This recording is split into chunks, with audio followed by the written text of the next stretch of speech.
Sebelumnya perkenalkan, nama saya Jihan Mentari, saya mahasiswa kebidanan dari Poltekkes Kemenkes Jakarta 3. Hari ini saya akan mengadakan penyuluhan mengenai kekurangan energi kronis. Tapi sebelum memulai kegiatan pada pagi hari ini, alangkah baiknya kalau kita berdoa terlebih dahulu. Berdoa dimulai.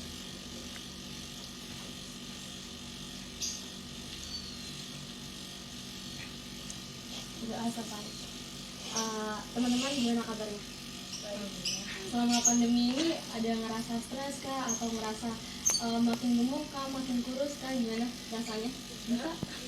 Makin gemuk sih, Makin gemuk makan terus. Kalau Lala? Ya gini-gini aja. Oke. Nah, jadi hari ini itu saya akan membahas mengenai kekurangan energi kronis. Pernah dengar gak? Enggak. Oke. Kalian kan nggak pernah dengar nih, di bayangan kalian kekurangan energi kronis itu kayak apa? Kurang energi, Lemas. Terus kalau ya kurus, kurus. Oke. Jadi dari yang kalian berdua bilang kurus, kurang energi itu hampir mendekati ya. Kekurangan energi kronis itu adalah kondisi di mana tubuh kita itu kekurangan zat gizi tertentu yang ini itu berlangsung lama dikarenakan rendahnya jumlah asupan dalam tubuh. Jadi ketika kalian makan kalian itu lebih dikit daripada aktivitas kalian. Nah, ini yang mana ini bakal mempengaruhi aktivitas fisik. Oke. Jadi kalian sekarang udah mengalami menstruasi belum? Nah, belum? Udah. Oh, udah.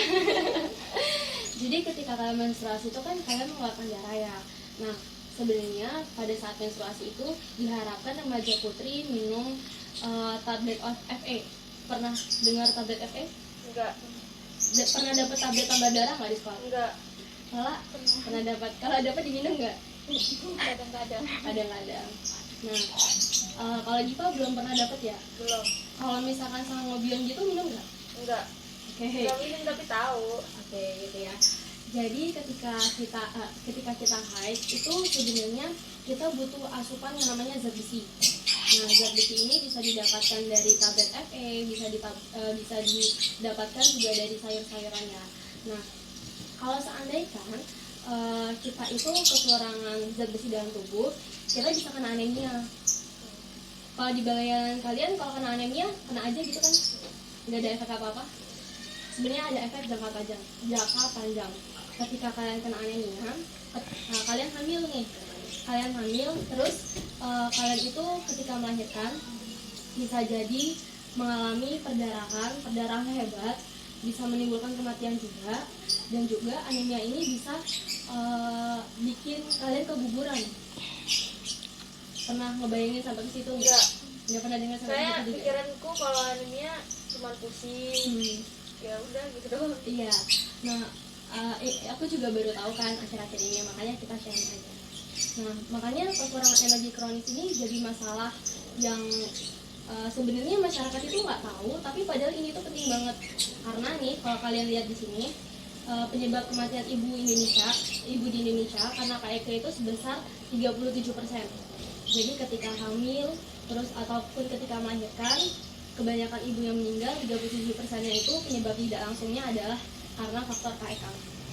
Nah, sedangkan di Indonesia sendiri remaja putri, remaja usia 15-19 tahun itu sebanyak 36,3% mengalami kekurangan energi kronis. Kira-kira kalian kena atau enggak? Enggak. Nggak tahu ya. Nanti kita coba ya ngelihat apakah kita terindikasi kena KEK atau enggak. Emang dampak dari KEK itu apa sih? Yang pertama itu bisa menurunkan kemampuan berpikir kita. Kok bisa kekurangan satu zat gizi doang, terus kemampuan berpikir kita berkurang? Pernah tahu protein? Biasanya ada di mana? Kan. Terus ada di mana lagi? Di dada ayam. Ya, daging gitu juga. Nah, ketika kita kekurangan protein itu bagus buat merangsang pertumbuhan otak. Nah, ketika kita kekurangan protein, otak kita itu kinerjanya bakal lamban. Nah, ketika kinerja otak kita lamban, kita itu nggak bisa mikir cepet. Nah, biasanya ditandain sama seringnya remedial, tapi ini di luar faktor kalian gak belajar ya gitu. Jadi kalau misalkan kalian mau nyiapin SBM, atau mau nyiapin ujian apapun lah itu ya. Nah, kalian itu udah belajar sebulan berturut-turut, seminggu berturut-turut, kalian udah ikut les privat, terus ya udah belajar semaksimal mungkin. Tapi kalian nggak di situ, kok nggak ada yang masuk, kok nggak paham. Nah, padahal kalian istilahnya kalian udah belajar maksimal, tapi kalian malah nggak nangkap, bisa jadi itu kalian kekurangan energi kronis. Itu salah satu dampaknya. Terus yang kedua itu terhambatnya proses pertumbuhan. Kita kan masih bertumbuh ya sampai sekarang ya. Nah, kekurangan energi kronis ini bisa menghambat proses pertumbuhan kita, kayak menghambat tinggi badannya kita dan lain-lain. Terus bisa meningkatkan berbagai resiko penyakit seperti anemia yang tadi dijelasin di awal. Terus bisa jadi kena osteoporosis. Kalian kalau mikir osteoporosis itu masih berapa? Pas tua 30-an ke atas. 30 tahun ke atas. Pernah tahu nggak kalau ibu hamil itu bisa kena osteoporosis? Enggak. Nah, jadi gini. Ini kita berandai-andai kita menyiapkan diri menjadi seorang ibu yang baik, gitu kan. Kalian ingin nggak sih punya anak yang sehat, terus jelas. Ya ingin kan, anak yang sehat, cantik, pintar gitu kan. Makanya kita siapin dari sekarang. Nah, sebenarnya ketika remaja ini kekurangan kalsium, ketika kehamilan nanti dia bisa mengalami osteoporosis karena pertumbuhan tulang di janin itu juga ngambil dari kalsium yang ada di tubuhnya ibu. Seandainya nih kalian dari sekarang ini nggak pernah minum susu, siapa yang nggak pernah minum susu? Enggak, aku suka sih. Salah, suka. Misal kalian nggak pernah minum susu, terus habis itu kalian hamil tapi nggak direncanakan nih hamilnya. Biasanya kan orang Indonesia habis nikah tiba-tiba hamil kan, nah itu namanya nggak direncanakan. Nah, kalian hamil nggak direncanakan, terus kalian itu ternyata usut punya usut, kalian kekurangan kalsium. Nah, nanti pertumbuhan tulang janinnya kalian itu terhambat. Ketika lahir bisa jadi ada cacat. Nah, gitu. Itu dampaknya, salah satu dampak dari kekurangan energi kronis. Terus pada masa kehamilan energi kronis itu bisa menghambat pertumbuhan janin yang tadi itu tulang, terus bisa menyebabkan cacat bawaan. Biasanya kalau misalnya kita kekurangan protein juga itu bisa menyebabkan cacat karena protein itu bagus buat pembentukan otak kan. Nah, nanti si janin ini otaknya itu nggak berkembang dengan baik, bisa jadi kena Down syndrome, bisa jadi kena yang lain-lain. Itu salah satu faktornya karena ini. Terus bisa juga mengalami abortus. Tahu nggak abortus? Keguguran. Iya, keguguran. Nah, jadi bisa jadi mengalami keguguran tuh. Padahal cuma sepele nggak sih? Kayak kita nggak tahu, kita nggak pernah, iya nggak tahu apa-apa. Tapi ternyata itu dampaknya dari remaja. Terus bisa melahirkan bayi dengan berat badan lahir rendah. Tahu nggak kalau berat badan lahir rendah itu bakal dampaknya gimana? Ketika kalian melahirkan berat badan bayi rendah, anak kalian itu gampang sakit. Selain itu pertumbuhannya juga terhambat. Ya, nanti biasanya ketika kalian melahirkan, bidan itu bakal ngasih tahu, bidan atau dokter, oh anaknya beratnya segini, oh anaknya sehat normal. Kalau misalkan anaknya kurus, nanti disampaikan, oh ibu ini anaknya berat badannya rendah. Biasanya itu udah kedeteksi juga ketika kalian hamil, ya, USG. Nah, itu kan udah ada berat badan janin, di situ udah kelihatan. Terus, nah kita langsung bahas ya, gimana emang ciri-cirinya remaja kena KEK itu gimana sih? Nah, ciri-ciri yang pertama itu ketika pengukuran lingkar lengan atas, ukurannya itu kurang dari 23,5. Pasti kalian nggak tahu kan lila itu apa? Iya. Nah, ini ada namanya pita lila. Pita lila ini biasanya digunakan, ini sebenarnya cara lampau, tapi ini efisien sama efektif banget. Ada yang mau dicoba? Oke. Pertama, kamu tidak atau enggak? Enggak. Berarti pakai tangan kiri. Tangannya dilekuk, tangannya dilekuk perut. Ini. Nah, dari sini. Ini bisa pakai meteran biasa ya. Ini kan pangkal bahu sama ujung siku. Kita cari tengah-tengahnya. Kayak tengah-tengahnya di sini. Ini makan kurang deh. Diulangin ya. Yang benar kayak 28 ya, kita 28. Selain dari lila nih, kita bisa melihat juga dari indeks massa tubuh. Tahu nggak? Enggak. Kalau BMI pernah dengar nggak? Enggak. BMI. Lupa sih, kayaknya pernah dengar tapi lupa. Kalau ngitung berat badan kalian ideal atau enggak, biasanya kalian hitungnya gimana? Berat tinggi dikurangi berat jadi 110. Oh, oke. Ada salah satu caranya. Ini kalau kalian lupa bisa dilihat di sini ya. Nah, caranya itu mengukur IMT itu berat badan kalian. Boleh pakai kalkulator kalau misalkan mau ngitung berat badan kalian dibagi sama tinggi badan kalian, tapi dijadiin meter dulu, terus dikuadratin. Ya bisa pakai kalkulator lah istilahnya. Iya. Nah, kalau indeks massa tubuhnya itu kurang dari 18,5. Ini ada kategorinya. Kalau misalkan kalian normal itu berarti 18,5 sampai 25. Kalau overweight berarti 25 sampai 27. Ya, pokoknya 27 ke atas itu udah overweight banget ya. Tapi di sini concernnya kita, fokusnya kita itu kalau misalkan indeks massa tubuh kalian kurang dari 18,5. Jadi lebih simpelan ngitung lila apa IMT nih? Gila. Bisa pakai meteran ya nanti. Ada meteran nggak di rumah? Ada. Nah, terus ciri-cirinya juga lemah, letih, lesu, lunglai. Ini ciri-ciri anemia karena anemia juga bagian dari KK. Iya. Terus ciri-ciri remaja lain itu bertubuh kurus atau sering kehilangan berat badan. Pernah tahu nggak anoreksia? Tahu. Nah, itu anoreksia kan orangnya itu kecil banget ya, sampai isinya tulang doang kan, bahkan kita nggak tahu itu dagingnya di sebelah mana ya. Itu dia udah pasti banget bakal kena kekurangan energi kronis. Karena kalau misalkan kayak misalnya kan tadi lilanya lumayan gede ya, lilanya kan lumayan gede, berarti cadangan makanan kamu itu banyak. Jadi kalau misalkan kamu hamil nanti bisa tercukupi juga sih. Alhamdulillah. Terus kalau lala tadi kan 24 kan ya, 24 sampai 25 nilainya kan. Nah, itu berarti lala masih dalam kondisi normal. Berarti kalian berdua sejauh ini belum ada ciri-ciri kekurangan energi kronis. Alhamdulillah.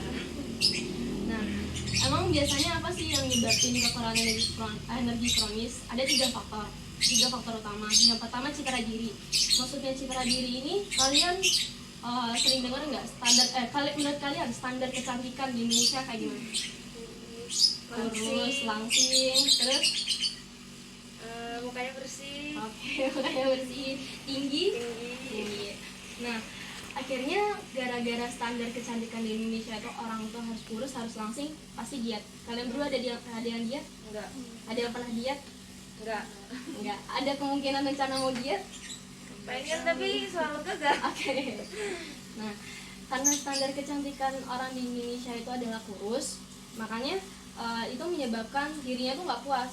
Oh, gimana caranya aku harus kurus? Akhirnya dia itu melakukan pola diet yang salah.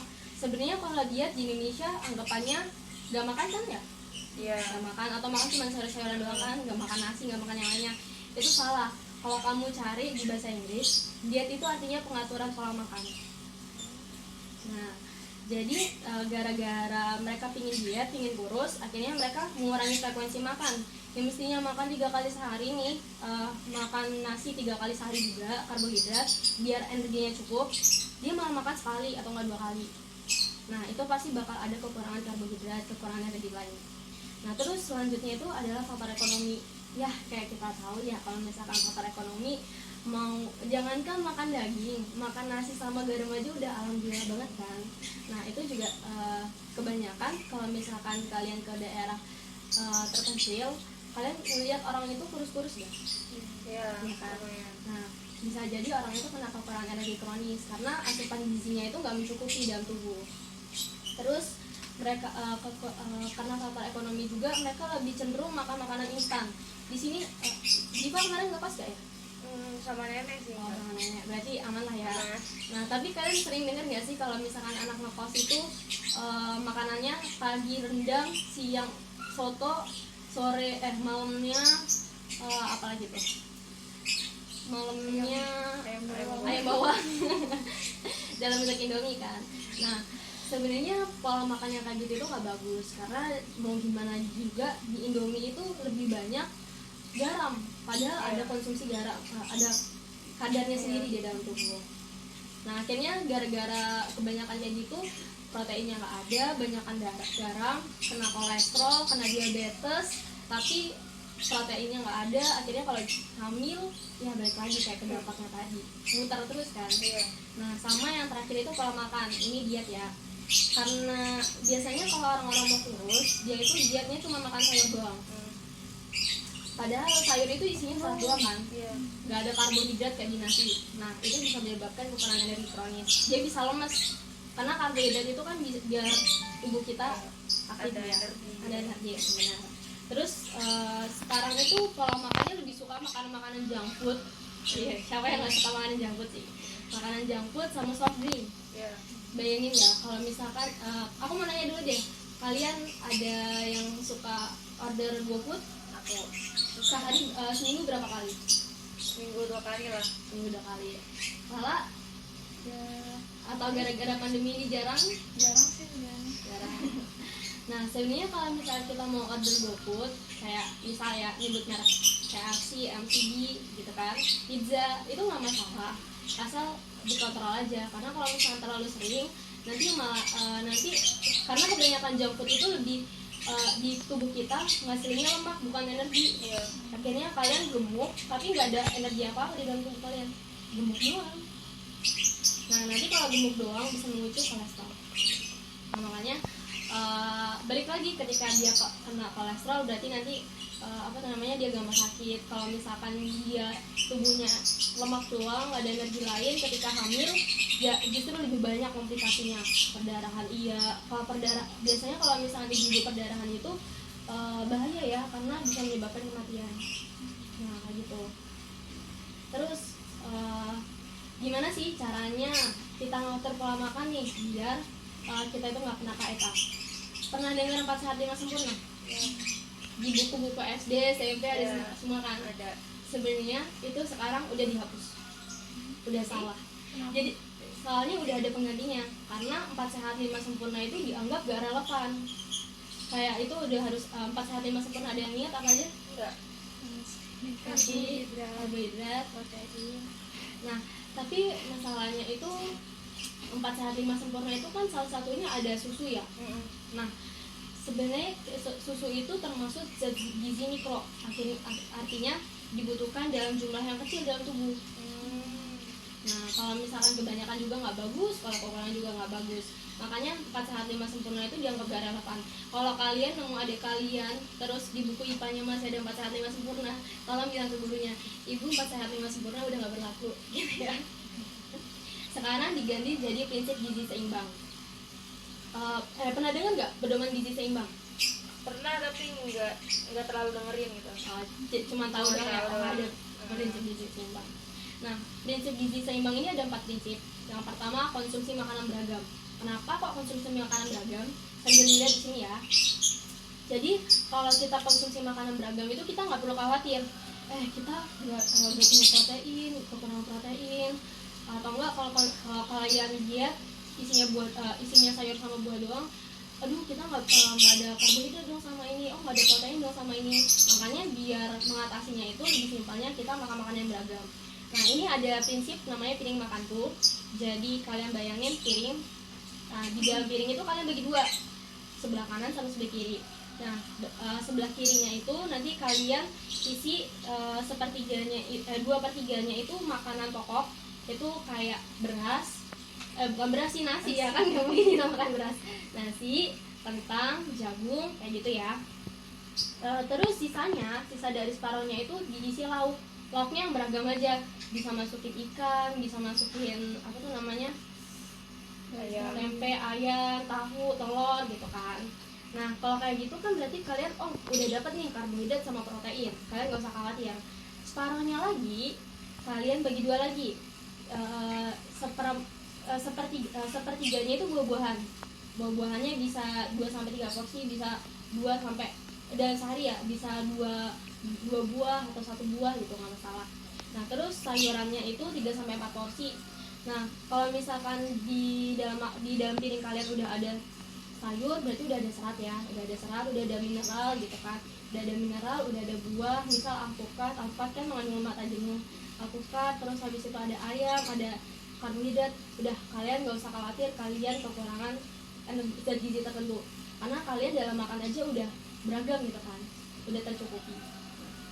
Jadi kalau misalkan kalian mau melakukan diet, ini kedepannya ya, kalau misalkan kalian mau melakukan diet, yang dikurangin itu bukan frekuensi makan kalian, yang dikurangin itu jumlah bukan jenis makanan, tapi yang dikurangin jumlah makan. Misal kalian biasanya makan, Diva makan berapa nasi sehari? Sekali makan? satu itu doang, satu centong Satu doang. centong. Misal kamu mau ngelakuin diet, bisa jadi itu dikurangin jadi setengah. Tapi kalau misalkan prinsip gizi seimbang ini juga menekankan kita perlu melakukan aktivitas fisik. Jadi nggak bisa mengandalkan makan kita kurang-kurangin doang. Kita juga perlu aktivitas fisik. Karena kalau misalkan kamu makan nih, cuma setengah centong, terus tapi aktivitas kamu hari-hari itu jadi atlet, Ya, kekurangan banyak nggak? banget. Nah, itu bisa memicu kekurangan energi kronis. Jadi diseimbangkan aja. Kalau misalkan kerjaan kamu cuman di rumah nonton YouTube, nonton drama, gitu kan, nanti nggak usah lah sampai 2 centong, bikin aja 1 centong atau setengah atau 1 centong gitu ya. Nah, terus membiasakan juga perilaku hidup bersih di 4 prinsip. Ya, bayangin aja kalau misalkan kamu udah makanannya beragam, tapi kamu jorok, datang penyakit kan. Nah, jadi itu juga perlu diperhatikan. Terus yang ketiga, melakukan aktivitas fisik. Kalau kamu emang mau melakukan diet, jangan lupa lakuin aktivitas fisik. Bisa pakai lari. Kalau mager lari, bisa senam di rumah, SKJ sendirian di rumah kan nggak masalah. Bisa juga yoga kalau kalian bisa yoga.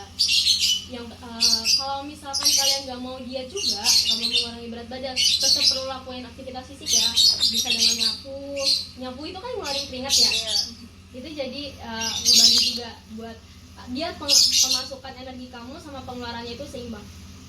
Terus sama mempertahankan berat badan sesuai dengan IMT tadi atau enggak lila. Jadi IMT sama lila itu dipantau ya, misal minimal sebulan sekali lah, biar kalian tahu kalian ada indikasi kekurangan atau enggak. Kalau misalkan kalian kekurangan, dari sekarang kan bisa disiapin nih, biar nantinya pada saat kehamilan energi kalian itu tercukupi dan janin kalian itu bisa sehat, kalian bisa melahirkan dengan sehat, kalian sama bayi kalian sehat. Gitu. Ini ada salah satu contoh porsi makan, bisa dicoba di rumah, tapi bisa dimodifikasi juga. Misal makan pagi nasinya 1 porsi sekitar 100 gram beras, terus telurnya 1 butir, susu sapinya 200 gram, atau enggak pakai aja susu sapi ukuran merek itu. Kayak gitu. Nah, terus makan siang ini dibanyakin ya, karena biasanya siang itu aktivitas fisik kita udah berat, udah banyak. Tapi kalau kalian aktivitas fisiknya cuma tidur siang, ya disamakan aja, nggak masalah. Makan siang nasinya 2 porsi, 200 gram beras, daging 1 porsi, tempe 50 gram, sayur 1 porsi, sama diselingin sama buah. Nah, terus saran makan malamnya nasi 1 porsi, terus daging, karena daging ini mengandung zat besi ya, bisa mencegah anemia. Habis itu tahu, protein, sayur, serat, buah, sama susu. Susu ini nggak mesti susu sapi, tapi bisa susu SKM. Karena kenapa sih susu SKM itu nggak boleh banyak-banyak, tau nggak? Banyak gulanya. Jadi susu SKM itu istilahnya lebih banyak gula daripada kalsiumnya, sama kayak bohong. Makanya dijaga. Tapi katanya susu kental manis bukan susu. Iya, susu kental manis itu bisa dibilang bukan susu karena banyak gulanya. Kalsiumnya itu dikit banget. Kayak istilahnya 18% gula, 8%-nya lagi kalsium. Nggak imbang kan? Makanya lebih disarankan minum susu sapi gitu. Oke, sekian penyuluhan dari saya. Apakah ada yang ingin ditanyain nih sama teman-teman? Ingin didiskusiin gitu? Apa ya? Kalau misalnya udah terlanjur kena ini, cara itu apa? Ngatasinnya gimana tuh? Oh gitu. Oke, jadi kalau misalkan pas remaja nggak tahu ya kekurangan energi kronis, terus pas kehamilan misal ngecek anemia aja simpelnya, ngecek anemia pakai pemeriksaan hemoglobin namanya, terus diindikasi oh kamu kan anemia. Nah pada saat kamu hamil itu kamu konsumsi tablet FE aja, konsumsi tablet FE. Habis itu ini bisa konsultasi sama dokter sama bidan juga ya, konsumsi tablet FE. Habis itu makan makanan yang mengandung zat besi. Habis itu kamu pemeriksaan lagi, oh ternyata udah cukup. Nah, itu bisa teratasi di situ. Tapi kalau misalkan kalian taunya kekurangan energi kronis pas sudah mau melahirkan, berarti di situ banyakin aja aktivitas fisik sama banyakin makan makanan yang beragam, biar minimal pas kalian lahirannya tuh kalian kuat. Gitu. Terus ada lagi? Selain cara yang ini, IMT tuh ada lagi nggak cara ngukurnya? Kata Lila pakai IMT. Kalau misalkan kamu males Selain itu, ngitung IMT, biasanya ada aplikasi sih, Oh. BNI. Bisa masukin aja tinggi badan kalian sama berat badan kalian, nanti langsung keluar apa tuh namanya, kalian itu overweight atau enggak gitu.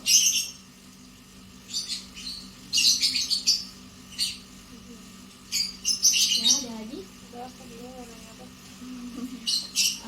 Kalau kalian pernah nggak sih ngeliat teman-teman kalian yang kurus gitu, Ada, kurus banget, ada. kayak anoreksia gitu? Enggak sih, nggak nyampe. Nggak nyampe. Tapi kayaknya emang nggak bisa gendut gitu sih.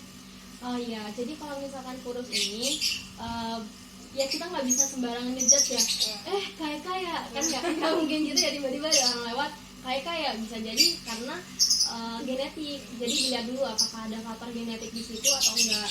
Kalau misalkan ada faktor genetik, berarti ya emang segitu-segitu aja. Nanti yang diatur pola makannya yang penting beragam, biar nutrisi di dalam tubuhnya itu mencukupi. Kalau ada yang kayak, aduh aku masih galau di sini nih kak, aku masih belum paham di sini nih kak. Apa ya? Kalau misalnya udah genetik gitu, bisa nggak sih kayak digendutin gitu? Kayaknya orang-orang tuh susah banget pengen gendut, emang nggak bisa gitu, nggak bisa itu.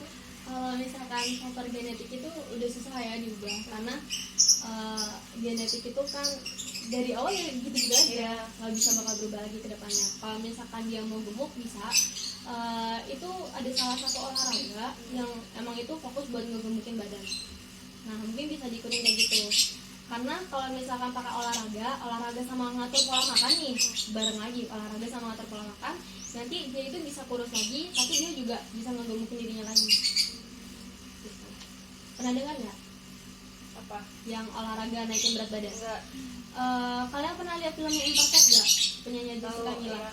Nah waktu itu Jessica Mila nge-share nih di salah satu vlognya kalau dia itu ngelakuin program penambahan berat badan. Di situ juga disampaikan sama coachnya kalau misalkan dia nambahin berat badan, nanti dia ujung-ujungnya bisa nurunin berat badan lagi.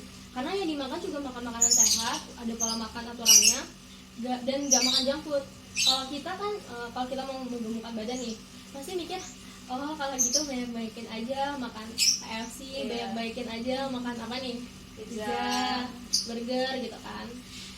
Kalau kayak gitu, nanti lemaknya, timbunan lemaknya itu banyak banget. Timbunan lemaknya banyak banget, iya bisa hilang, malah sesat kurusnya. Dan lebih-lebih lagi dia bisa memicu kolesterol. Dah, ada lagi nggak?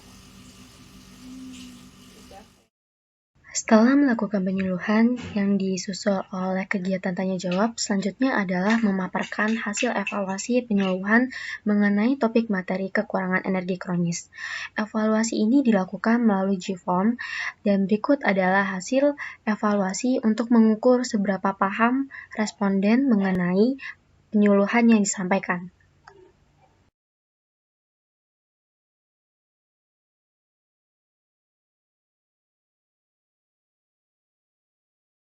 Selanjutnya adalah evaluasi terhadap pengertian. Di sini diharapkan responden mampu memahami apa yang dimaksud dengan KEK. Di antara kedua responden, keduanya menjawab dengan benar, yaitu KEK adalah kekurangan asupan gizi karena rendahnya jumlah asupan energi yang masuk ke dalam tubuh. Sehingga hal ini membuktikan bahwa keduanya telah memahami apa itu KEK.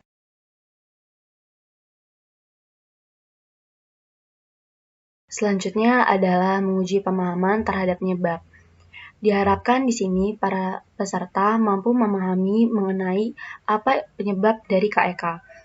Di antara keempat pilihan, para peserta telah menjawab benar dengan menjawab terobsesi untuk kurus, adanya keterbatasan ekonomi, dan tidak mengikuti prinsip gizi seimbang. Sedangkan kelainan genetik tidak dibahas di dalam penyuluhan.